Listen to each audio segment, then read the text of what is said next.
Hello and welcome to my channel. I am an ex-Muslim from Southeast Asia, and this is my story. Welcome back to the It's Great When Muslims Tell the Truth series. In this episode, I want to share two famous Muslim preachers and their views on apostasy law. As we all know, in Islam, apostasy is a great taboo and is punishable by death.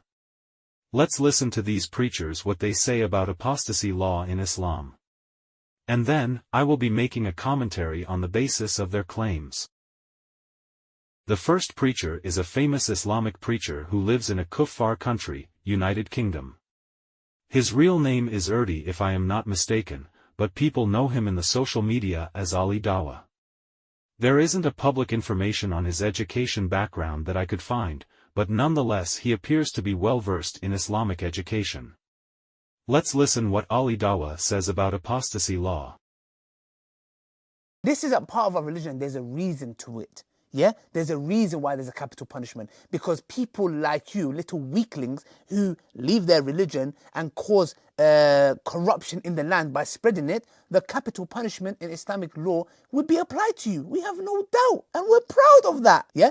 Not individuals going and doing it themselves like idiots. Yeah? No. Under an emir, it is done. Yes. And we, you know what? We'll be watching. So Ali Dawah admitted proudly that the death penalty is applied to apostates. And the reason is because apostates cause and spread corruption in the community. Then he went to sugarcoat this punishment, by saying it will done properly, with proper courts and juries. Like that makes the punishment any less barbaric? What are the Islamic sources for apostasy law? The hadith is direct in stating the apostasy punishment. Whoever change his religion, kill him. What about the primary Islamic source, the Quran? If you ask any Muslims, they will say Quran does not prescribe death penalty on apostates. They will quote, "There is no compulsion in religion" verse. This is where they are hiding the truth. In Islam, we were taught that non-believers and apostates are people who go against Allah and Muhammad. They equate this act to a war against Allah and Muhammad. And what is the punishment of those who wage war against Allah and Muhammad in the Quran? That's right, you can find it in Surah Al-Ma'idah, verse 33.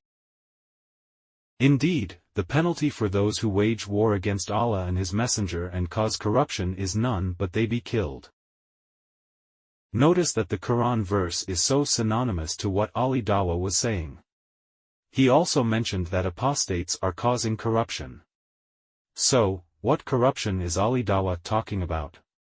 The corruption that Ali refers to is the act of exposing all of the barbaric, ridiculous, and evil teachings of Islam to the public, as is. Without any sugar coating and without any mental gymnasts. This is what worries Islamic preachers the most, that the people would know the true Islam. Now, let's listen to a second preacher, who is a famous Muslim preacher from India, Zakir Naik. That if any Muslim leaves his religion and becomes a non-Muslim, becomes an apostate, then the penalty is death. So every country has its own law, its rules and regulation. And most of the countries, one of the highest punishments is for treason. For example, if a person is working in the army, and if he leaks the important thing of the country, all the vital points and the information to the enemy, it is called as treason. Most of the countries, if anyone does treason, sells the important blueprints and documents of the country to the enemy, many of the countries, the death penalty, many of the countries have life imprisonment. Zakir said that if any Muslim leave his religion and become an apostate, then the penalty is death. Again, based on the same primary and secondary sources of Islam, Zakir is also telling the truth.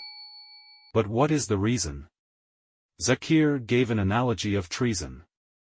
This analogy is popular among the Muslim now, just like parrots they repeated what Zakir Naik said. Anybody with a critical mind would know that treason is not the same as apostasy. In treason, the person leaks about any secret defense or offense information to the enemy, where the enemy could use to counterattack and take over the country.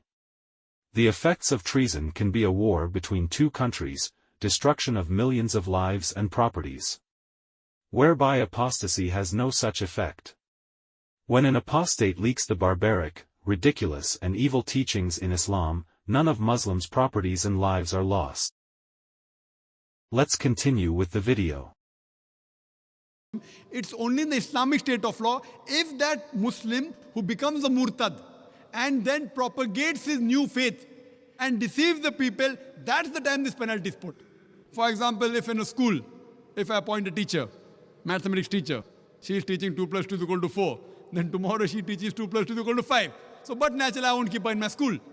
The same way, the punishment for such a murtad in Islamic state, it is death.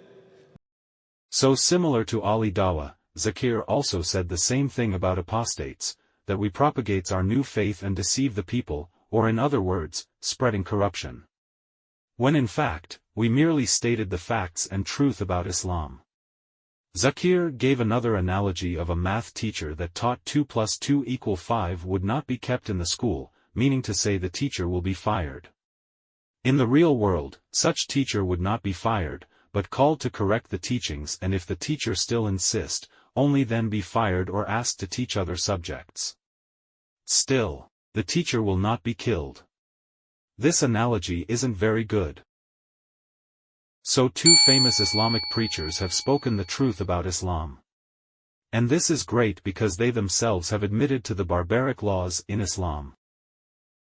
In the past, majority of Muslims get angry when we say Islam has death penalty for apostasy. Many of them denied it. But now, since so many ex-Muslims and critics of Islam has spoken up about it, they no longer can hide it. Instead now, they proudly admitted it. And for that we must be thankful to them, and we shall continue to speak about more barbaric, ridiculous and evil teachings of Islam, until they cannot deny them anymore. And then the whole world will know the true face of Islam. That's all for now. If you like this video content, like, share and subscribe. Thank you and have a nice day.